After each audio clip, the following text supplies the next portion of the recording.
Aku dah boring pakai seluar jeans. So hari ni aku alhamdulillah dapat review satu jenis seluar tactical. Jom aku tunjukkan. Harga dia geng. Harga dia kau tengok sendiri.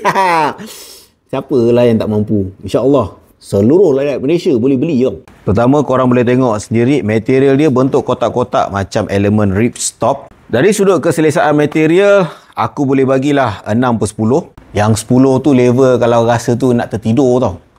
Bestnya seluar ni sebab poket dia bapak belambak. Atas ni ada.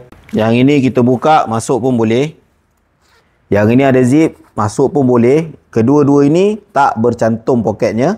Belah belakang, yes. Belah belakang sini pun ada, yes. Saya ada poket kecil belah kiri macam ni. Poket sisi tetap ada. Sama juga di poket tepi, ada satu belah sini, ada satu belah sini. Kedua-dua poket tidak bercantum. Kalau kau tengok, aku ambil saiz 2XL. Berat aku 100 kilo, tinggi aku 167 dan nampak macam sardin sikit lah aku pakai. Ambil masa bulan puasa, geng. Yelah, kan nak pakai time raya, kita kena yakin yang berat badan kita akan turun. Yeah! Dan yang paling best sekali pasal seluar ni, aku suka kelengkang dia. Sekarang korang ikut aku cangkung. Okay.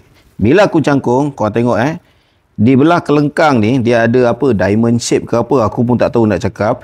Menyebabkan akan bila, contohlah lelaki macam aku mencangkung, aku akan rasa lebih selesa. Tak terjerut, boleh tak? Dan kelebihan seluar tactical macam ni bukan saja praktikal untuk penggunaan hari-hari biasa tau. Korang nak buat untuk pergi pejabat pun tak nampak buruk, tak nampak lekeh. Mungkin aku akan try seluar tactical ni untuk mendaki gunung. Macam lepas. Korang rasa macam mana?